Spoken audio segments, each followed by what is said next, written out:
Hi dear friends, welcome to my channel Food Tech View. ഞാൻ ഇന്ന് ഒരു പ്രത്യേക ഇൻഫോർമേഷൻ ആണ് നിങ്ങൾക്ക് വേണ്ടി തരുന്നത്. നമ്മുടെ വീട്ടിൽ പുതിയതായിട്ടൊരു അംഗം, ഒരു കുഞ്ഞ് ജനിച്ചാലും കുട്ടിയെ കല്യാണം കഴിച്ച് കൊണ്ടുവന്നാലും നമ്മുടെ വേറെ റേഷൻ കാർഡിൽ നിന്ന് ഇങ്ങോട്ട് മാറാനാണെങ്കിലും നമ്മുടെ റേഷൻ കാർഡിലോട്ട് മാറാനാണെങ്കിലും ഒരു അംഗത്തെ നമുക്ക് റേഷൻ കാർഡിനകത്ത് ചേർക്കണം.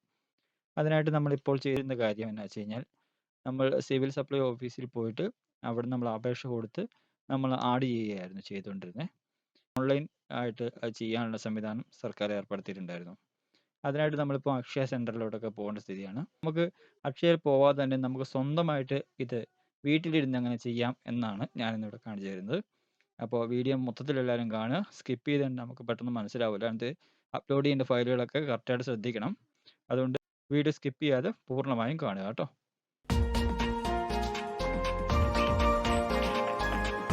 അതിനായിട്ട് ക്രോം ബ്രൗസർ ഓപ്പൺ ചെയ്യുക.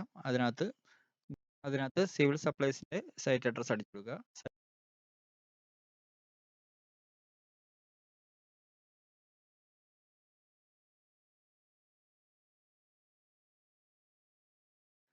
അതിനുശേഷം വരുന്ന പേജിനകത്ത് നമുക്കൊരു യൂസർ ഐ ഡി പാസ്വേഡും കൊടുക്കാൻ കാണിക്കും.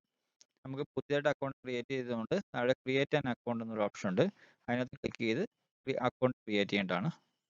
അതിനായിട്ട് നമുക്ക് ക്ലിക്ക് ചെയ്യാം. അതിൽ ക്ലിക്ക് ചെയ്യുന്നത് നമുക്ക് അതിനകത്ത് പുതിയ റേഷൻ കാർഡ് ഉണ്ടാക്കുന്നതിന് വേണ്ടിയാണ് എസ് ഓർണോ ചോദിക്കുന്നത്. അപ്പോൾ പുതിയ റേഷൻ കാർഡ് നമുക്ക് ആളെ ആഡ് ചെയ്യാനായതുകൊണ്ട് നോ അടിക്കുക. അതിനുശേഷം താഴെ നമ്മൾ ആധാർ കാർഡ് അടിച്ചു കൊടുക്കണം. ആധാർ കാർഡ് നമ്പർ അടിച്ചു കൊടുക്കുക. റേഷൻ കാർഡ് നമ്പറും അടിച്ചു കൊടുക്കുക.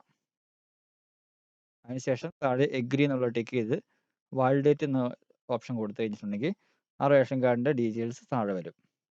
ഇനി നമ്മൾ അതിനകത്തൊരു യൂസർ ഐ ഡി സെറ്റ് ചെയ്യണം. യൂസർ ഐ ഡി ഏതെങ്കിലും ഒരു യൂസർ ഐ ഡി അടിച്ചു കൊടുക്കുക. അതിനുശേഷം നമുക്കൊരു പാസ്വേഡും കൂടെ സെറ്റ് ചെയ്ത് കൊടുക്കണം. പാസ്വേഡ് ഒരു ക്യാപിറ്റൽ ലെറ്റർ, ഒരു ഐക്കൺ, ഒരു നമ്പർ എന്നത് നിർബന്ധമാണ്. അത് അടിച്ചു കൊടുക്കുക. അതിനുശേഷം കൺഫേം പാസ്വേഡ് കൊടുക്കുക. അതിനുശേഷം ഒരു വാലിഡ് ഇമെയിൽ ഐ ഡി കൊടുക്കുക. ഇമെയിൽ ഐ ഡി വാലിഡ് ആയിരിക്കണം. അതിനുശേഷം മൊബൈൽ നമ്പർ കൊടുക്കുക. ആധാർ നമ്പറുമായിട്ട് ലിങ്ക് ചെയ്ത മൊബൈൽ നമ്പർ കൊടുക്കുകയാണെങ്കിൽ ഏറ്റവും നല്ലത്. അതിനുശേഷം താഴെ ഇമേജിൽ കാണുന്ന നമ്പറുകൾ അടിച്ച ശേഷം സബ്മിറ്റ് ചെയ്യുക. അപ്പോൾ നമ്മുടെ ഐ ഡി ക്രിയേറ്റ് ചെയ്യുന്ന രജിസ്ട്രേഷൻ കംപ്ലീറ്റ് ആയിട്ടുണ്ട്. അതിനുശേഷം നമ്മൾ വീണ്ടും ലോഗിൻ പേജിലോട്ട് ഓട്ടോമാറ്റിക്കായിട്ട് വരും.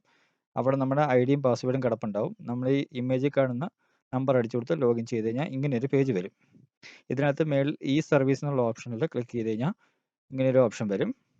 അതിനകത്ത് കുറച്ച് താഴെയായിട്ട് കാണുമ്പോൾ അഡീഷണൽ മെമ്പർ എന്ന് കാണാം. അതിൽ ക്ലിക്ക് ചെയ്ത് കഴിഞ്ഞിട്ടുണ്ടെങ്കിൽ നമ്മുടെ റേഷൻ കാർഡിൻ്റെ ഫുൾ ഡീറ്റെയിൽസും വരും. അത് ഓക്കെ ആണെന്നുണ്ടെങ്കിൽ നമ്മൾ താഴോട്ട് കുറച്ച് സ്ക്രോൾ ചെയ്ത് കഴിഞ്ഞിട്ടുണ്ടെങ്കിൽ നമുക്ക് പുതിയ ആളുടെ ഡീറ്റെയിൽസ് അടിക്കുന്ന ഒരു ഓപ്ഷൻസ് വരും. അതിനകത്ത് സോഴ്സ് ഓഫ് അഡീഷൻ എന്നൊരു ഓപ്ഷൻ ഉണ്ട്. അതിനകത്ത് ക്ലിക്ക് ചെയ്യുക. ക്ലിക്ക് ചെയ്യുന്ന സമയത്ത് ആധാർ നമ്പർ കൊടുക്കുക. അതിനുശേഷം ചേർക്കേണ്ട ആളുടെ പേര് മലയാളം ടൈപ്പ് ചെയ്യുക. പേരിൻ്റെ ഉള്ള ഓപ്ഷൻ ക്ലിക്ക് ചെയ്ത് കഴിഞ്ഞാൽ നമുക്ക് മലയാളത്തിൽ ടൈപ്പ് ചെയ്യാൻ കീബോർഡ് തരും. അതിനകത്ത് മലയാളത്തിൽ അക്ഷരത്തെറ്റില്ലാതെ ടൈപ്പ് ചെയ്ത് കൊടുക്കുക.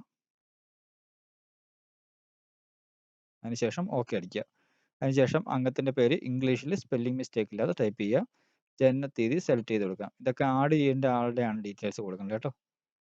അതിനുശേഷം നമ്മൾ അത് റിലേഷൻ കൊടുക്കുക. അതിനുശേഷം തൊഴിൽ കൊടുക്കുക. അപ്പം ഞാനിവിടെ കുട്ടീനെയാണ് ആഡ് ചെയ്യുന്നത്. അതുകൊണ്ട് എനിക്ക് കുട്ടിക്ക് തൊഴിലില്ലാത്ത സ്ഥിതിക്ക് ഞാനത് ബാധകമല്ല എന്നൊരു ഓപ്ഷൻ ഉണ്ട്. അതാണ് സെലക്ട് ചെയ്യുന്നത്. നിങ്ങൾ ചേർക്കുന്ന ആളുടെ എന്താണോ അവരുടെ ജോലി അത് കൊടുക്കുക. അതിനുശേഷം മാസ വരുമാനം കൊടുക്കണം. ഞാൻ ഇവിടെ കുട്ടി ആയതുകൊണ്ട് 0 ആണ് കൊടുക്കുന്നത്. അല്ലെങ്കിൽ നിങ്ങൾ ആഡ് ചെയ്യുന്ന ആൾക്ക് എത്രയാണ് മാസ വരുമാനം അത് കൊടുക്കുക. അതിനുശേഷം ആ ചേർക്കേണ്ട ആളുടെ ആധാർ നമ്പറും കൂടെ അടിച്ചു കൊടുക്കുക. ഈ സെലക്ട് എ മെമ്പർ എന്നുള്ള ഓപ്ഷൻ സ്ഥലത്ത് നമ്മൾ ക്ലിക്ക് ചെയ്യുന്ന സമയത്ത് നമ്മളിവിടെ ആഡ് ചെയ്യാൻ ശ്രമിച്ച ആളുടെ പേര് കാണാം. അതിൽ ക്ലിക്ക് ചെയ്യുക. അതിനുശേഷം നമുക്ക് സർട്ടിഫിക്കറ്റുകൾ അപ്ലോഡ് ചെയ്ത് കൊടുക്കണം. അതിന് ചൂസ് സർട്ടിഫിക്കറ്റ് ടൈപ്പിൽ ക്ലിക്ക് ചെയ്യുക. ഇതിനകത്ത് 4 ഓപ്ഷനാണ് കാണിക്കുന്നത്. സമ്മതപത്രം, ആധാർ, മറ്റ് രേഖകൾ. സമ്മതപത്രവും ആധാറും മാത്രം മതി. അപ്പോൾ സമ്മതപത്രവും ആധാറും അപ്ലോഡ് ചെയ്ത് കൊടുക്കണം. രണ്ടും നമ്മൾ PDF ഫോർമാറ്റിലാണ് അപ്ലോഡ് ചെയ്ത് കൊടുക്കേണ്ടത്.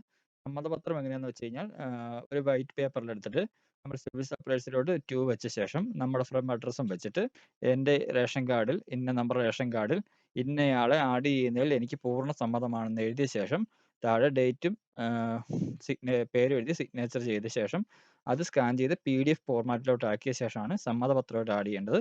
അതിനുശേഷം ആഡ് ചെയ്യേണ്ട ആളുടെ ആധാറും PDF ഫോർമാറ്റിലോട്ട് ആക്കുക. അതിനുശേഷം ആഡ് ചെയ്യുക.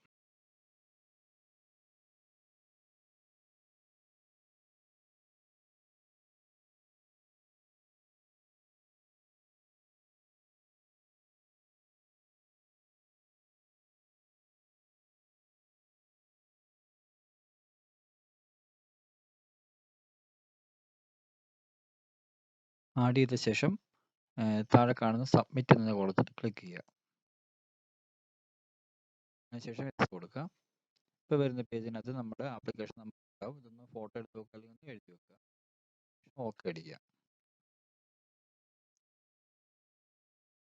അതിനുശേഷം പ്രിവ്യൂ എന്നൊരു ഓപ്ഷൻ ഉണ്ട്, അതിനകത്ത് ക്ലിക്ക് ചെയ്യുക.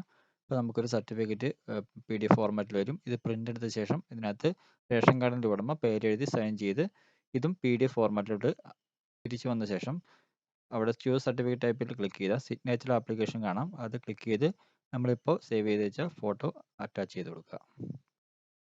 ഇനി വരുന്ന പേജിൽ പേ ഡീറ്റെയിൽസിൽ ക്ലിക്ക് ചെയ്ത് പേ നൗ കൊടുത്ത് പേയ്മെൻറ്റ് ചെയ്യാവുന്നതാണ്. 50 രൂപയാണ് പേയ്മെൻറ്റ് ചെയ്യേണ്ടത്. നമുക്ക് കാർഡ് പേയ്മെൻറ്റ്, UPI പേയ്മെൻറ്റ് എല്ലാം പേയ്മെൻറ്റ് ചെയ്യാവുന്നതാണ്. ഇനി നമ്മുടെ ആപ്ലിക്കേഷൻ്റെ സ്റ്റാറ്റസ് അറിയാനായിട്ട് നമ്മൾ ലോഗിൻ പേജിലോട്ട് വീണ്ടും വരിക. അതിനുശേഷം ഈ സർവീസ് എടുത്ത ശേഷം ഇതിനകത്ത് ആപ്ലിക്കേഷൻ സ്റ്റാറ്റസ് എന്നൊരു ഓപ്ഷൻ ഉണ്ട്, അത് ക്ലിക്ക് ചെയ്ത് നമ്മൾ നേരത്തെ കിട്ടിയ ആപ്ലിക്കേഷൻ നമ്പർ അടിച്ചു കൊടുത്ത് സെർച്ച് ചെയ്താൽ ഇതേപോലെ കാണിക്കും. ഇതിനകത്ത് ഇപ്പോൾ പെൻഡിങ് ആണ് കാണിക്കുന്നത്. ഇതിപ്പോൾ അപ്രൂവ് ആയി കഴിയുമ്പോൾ അപ്രൂവ്ഡ് എന്ന് കാണിക്കും. അതുപോലെ തന്നെ ഫോണിലോട്ട് മെസ്സേജ് ആയിട്ട് വരികയും ചെയ്യും കേട്ടോ. ഇത്രയുള്ള കാര്യങ്ങൾ ഇത്ര സിമ്പിളായിട്ട് നമുക്ക് ചെയ്യാൻ കഴിയും വീട്ടിലിരുന്ന്. അപ്പോൾ എല്ലാവരും ട്രൈ ചെയ്യുക. അക്ഷയന് മുമ്പിലൊന്നും പോയി ക്യൂ നിന്ന് വിഷമിക്കാതെ വീട്ടിലിരുന്ന് തന്നെ സ്വന്തമായി ചെയ്യുക.